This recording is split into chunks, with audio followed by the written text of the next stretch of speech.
Okay, hi team, I hope you're all well. Today we are going to be doing my TBR for June. So I've decided that I want to try and change how I'm doing TBRs. I'm going to switch out my TBR game for this month and see how it goes.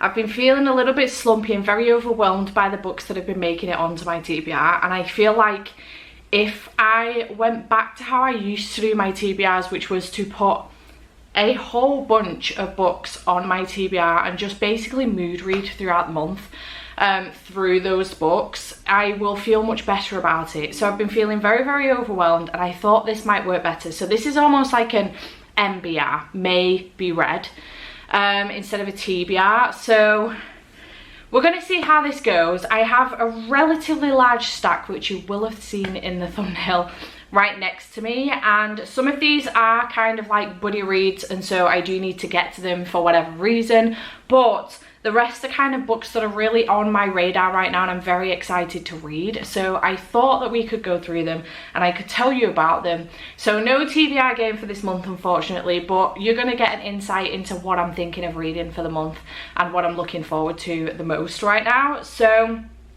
yeah, I have already filmed my TBR with the TBR game, and now I have decided, it's a couple of days before this video is meant to go up, and I've decided that I don't want to post that video anymore. So instead of doing the Patreon jar again, I'm just gonna put the clip in here now where I do the Patreon jar, and then you can come back to me and find out. You'll know about the book at that point and what I'm picking up for the Patreon jar. So I'm going to insert this clip now, and then we will continue on with the rest of what's on my MBR, if you like. First of all, we are going to take a book out of here. I am terrified because I can't remember what's in here. Right, okay, let's have a look, shall we? Oh, okay, that could have been so much more worse. We have, can you see that? We have The Dead House by Dawn Kurtagich, which was picked by Zoe. She's been banging on about me reading this for a while now. So let me just grab that. So I saw this for the first time on Ashley's channel from A Frolic Through Fiction. I'm fairly certain that's where I saw it anyway, and it sounded fascinating. On the back it says, "I curse anyone who reads this book. Screw you, happy reading." 25 years ago, Elmbridge High School burned down. 3 students were killed in the blaze, 20 were injured, and 1, Carly Johnson, disappeared. For 2 decades, little was uncovered about what became known as the Johnson incident, until now. There is a review on the back from Christopher Pike saying, "Creepy but amazing, I loved it." So really looking forward to this one. It sounds great. Nice to get horror on here. It is a chunky book though, I'm not gonna lie. So nice. First book on here. Thank you, Zoe, for that. I do appreciate it. Okay, so that was The Dead House by Dawn Kurtagich, and it was picked for me by Zoe, so thanks to Zoe for putting this on my TBR. So I do have this one to read, which is a chunky one, and there is no audiobook, which is a shame, but I'm hoping that because it is mixed media, it will be a quick read, so we'll see how that goes. Then another chunky book on here. This is the chunkiest, I think, maybe not, book on here, but a book that I'm reading again for another buddy read. It's actually for Jade's Patreon read, and I do kind of want to get to this one, so I am putting it on here in the hopes that I do get to it. But it is The Ruin of Kings by Jen Loynes. She's not 100% confident I'm going to enjoy this one, and I'm still intrigued to give it a go despite the fact that that's the way she feels about it. So I believe this one follows Kieran, and the royal family claim him to be their immoral heir's lost son. He's also apparently featured in an ancient prophecy, and it's believed everyone wants him on their side, and it's believed that he is a hero. And if not a hero, then he's destined to save the empire. However, he's not destined to save it, he's destined to destroy it. So there's this ancient prophecy. I believe that there is only one person that actually doesn't believe in this prophecy and is actually trying to help him rather than kill him, and the prophecy kind of goes AWire. So I'm not sure the full ins and outs of it, but I am intrigued nonetheless. It is a very chunky book, so I am putting it on here, but we'll see whether or not I actually get to it. Then I do have my Patreon buddy reads. So we do have the non-fic pick, which is The Five, The Untold Lives of Women Killed by Jack the Ripper by Hallie Rubenhold. We all know the stories of Jack the Ripper, but this is following the women that were killed. And I think we get a little bit of backstory about them and how they ended up in this horrific situation.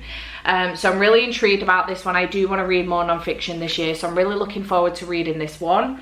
And then the other buddy read that I do have with a Patreon is Her Majesty's Royal Coven by Juno Dawson. I've been wanting to pick this up for so long now, ever since I got it. So I'm really looking forward to picking this one up. This is the Fairloot exclusive one with the gorgeous sprayed edges. And I believe this one follows a hidden secret coven of witches known as Her Majesty's Royal Coven. They protect crown and country from magical forces and otherworldly evils, but their greatest enemy will come from within. There are whisperings of a prophecy that will bring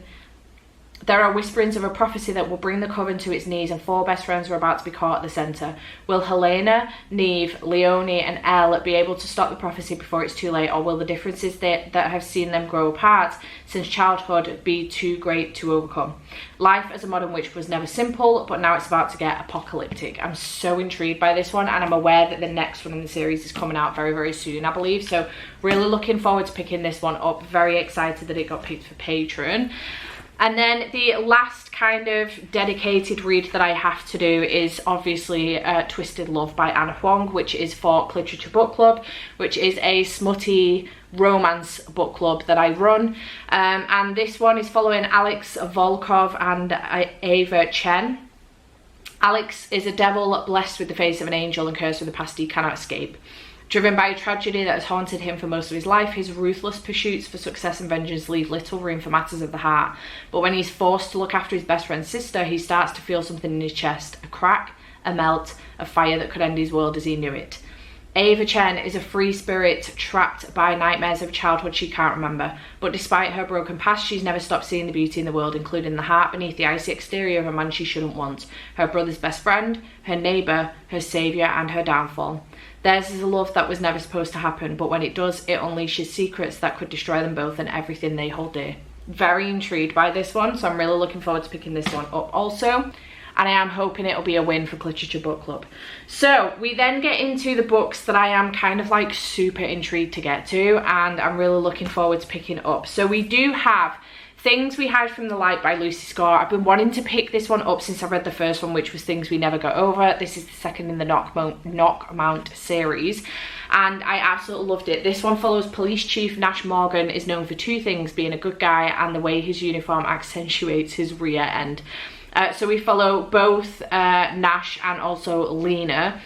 If I remember correctly, I think this is Friends to Lovers, which is one of my favourite tropes of all time. So I'm really looking forward to this one. So very excited to continue on with this series. Very chunky book. We'll see whether or not I get to it. Then we do have Yours Truly by Abby Jimenez. I recently read Part of Your World and it's now one of my favourite books of the year, and I absolutely loved it. So I do want to continue on with this series also, another companion novel. This one is a novel of terrible first impressions, hilarious second chances and the joy in finding the perfect match. In this one we follow Bree, who was our main character in the first book's best friend, and I really loved her character in the first book as well. So I'm really looking forward to this one. I am hoping that Abby will continue on with her 5-star streak for me, because all of her books so far that I've read from her have been 5 stars and I've absolutely loved them. So here's to hoping Abby can continue that streak. But yeah, really looking forward to this one. Been wanting to pick it up since I read Part of Your World. Then we do have Happy Place by Emily Henry. I've been wanting to pick this one up since it came in. So very excited about this one. It's giving me proper summer vibes, and the sun will not stop shining here right now in Manchester, and I'm not complaining about it. I'm very excited about it. It makes me very happy. So why not pick up a book that's giving me summer vibes? This is following Harriet and Wynne, who are the perfect couple. I believe that this is fake dating, potentially. How can you pretend to be in love and get away with it in front of the people who know you best? So I'm really looking forward to this one, and I'm very excited to give it a read. This is the Waterstones exclusive edition. I also have the Afterlight edition as well, so I've got 2 copies of this one. But really looking forward to that one. Then we do have the Malevolence 7 by Sebastian de Castell. Again, I wanted to jump on this one as soon as it came in, but I have had to kind of hold off. I have just finished my reread of Traitor's Blade, actually, because I needed it to kind of stop me from slumping too hard.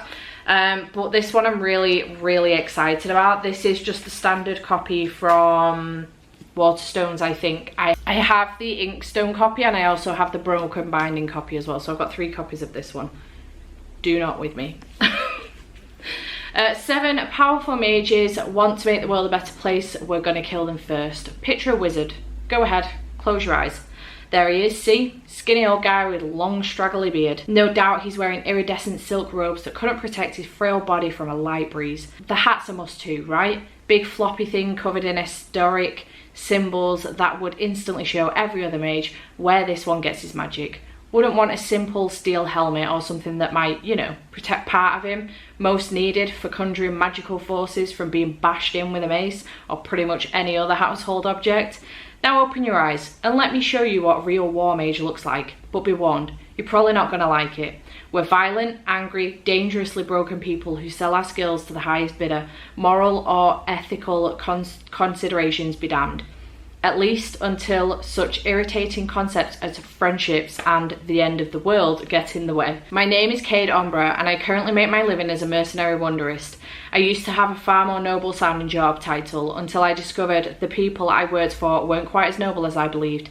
Now I'm on the run and my only friend, a homicidal thunder mage, has invited me to join him on a suicide mission against the 7 deadliest wizards in the continent.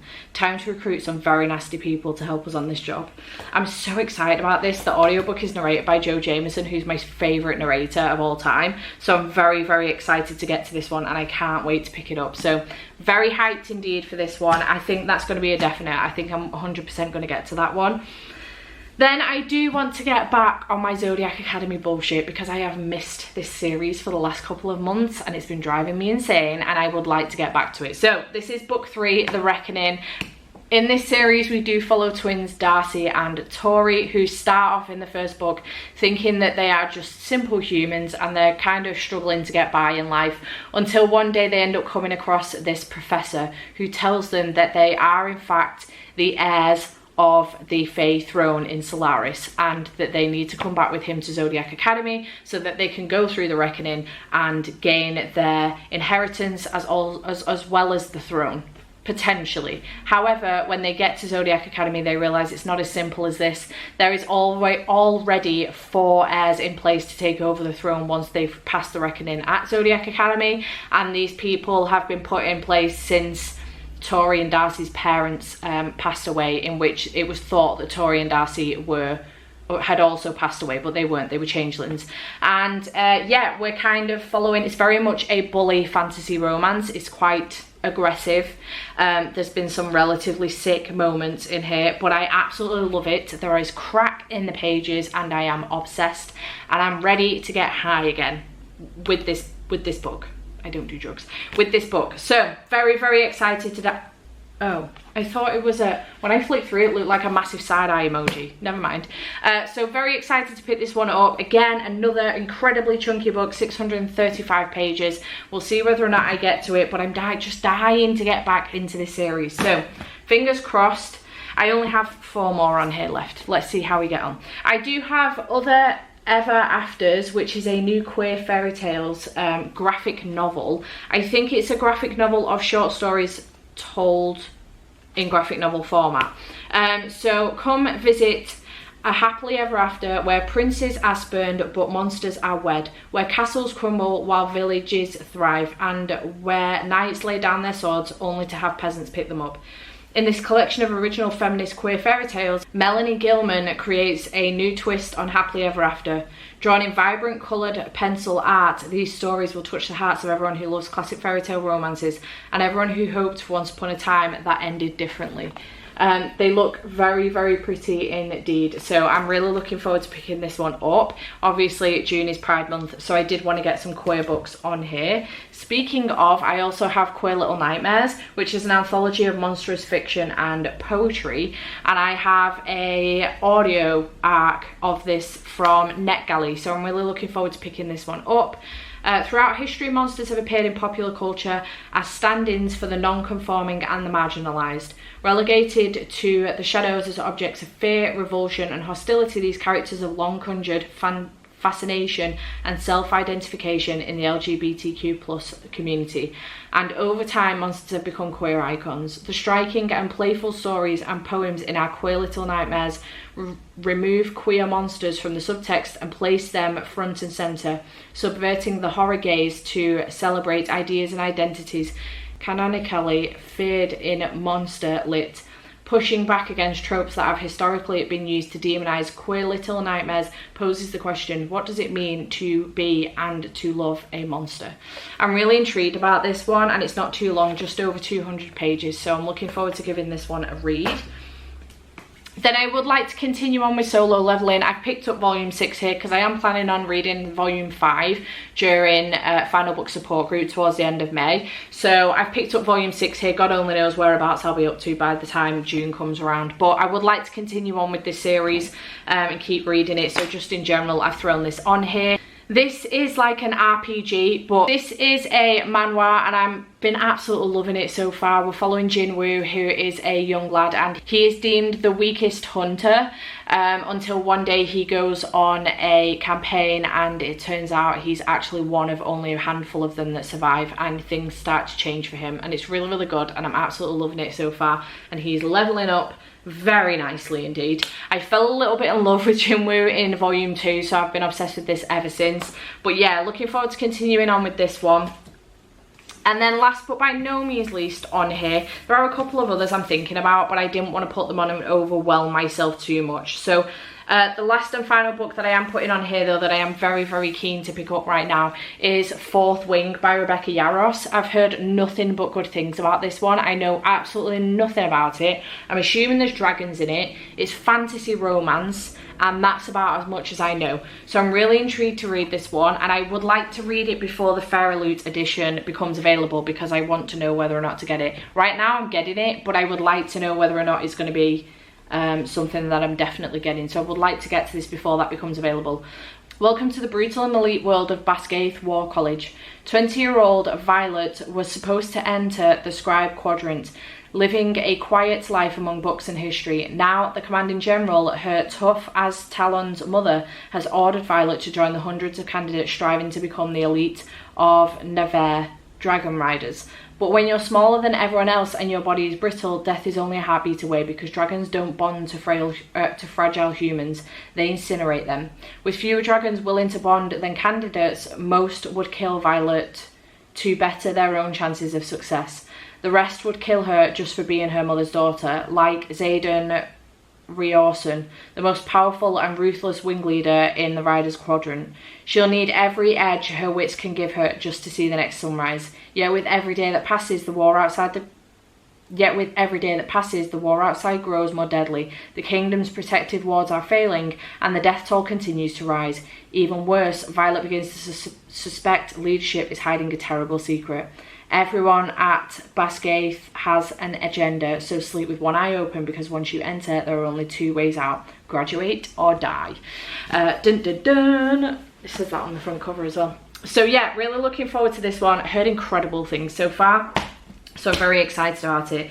And those are the books that I'm intrigued to pick up right now in June. This could all change. You may see none of these in any of my vlogs for June.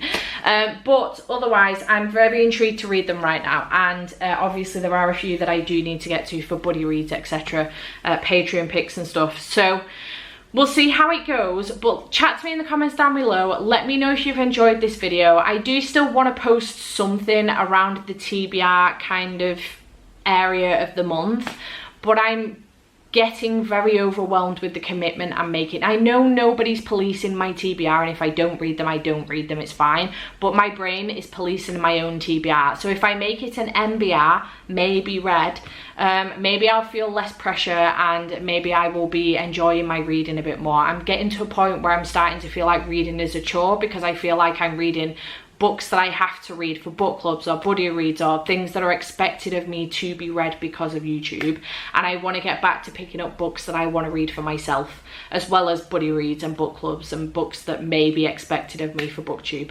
So I do want to fit in, I want to fit it all in. And I know you can't, but I'm gonna try, and we're gonna see how it goes. By no means do I think I'm gonna get through all of these, but you never know, because I've ended up putting in books on that I actually really desperately want to read. Right now, like, my most anticipated books that I want to pick up, if I had the choice right now and I had the time, I would be picking these up right this second. This is what I want to be reading. The Fourth Wing, Happy Place, Malevolence 7 and HMRC. That's what I want to be reading right now. So we'll see. We'll see what I get to, but I will keep you posted. These are all the books that I do want to, I'm intrigued to get to in June. We'll see what I get to. I'm hoping to do a couple of themed vlogs in June, which is exciting. Now that I'm no longer doing weekly vlogs, I will be doing a monthly vlog for anything that doesn't fit in a themed vlog. You don't miss out on anything else I may read. But yeah, that is everything. So chat to me in the comments down below. What are you anticipating reading in June? Have you read any of these? Was this video okay? Chat to me in the comments down below. I hope you have enjoyed this video, and I shall see you in the next one. Bye for now.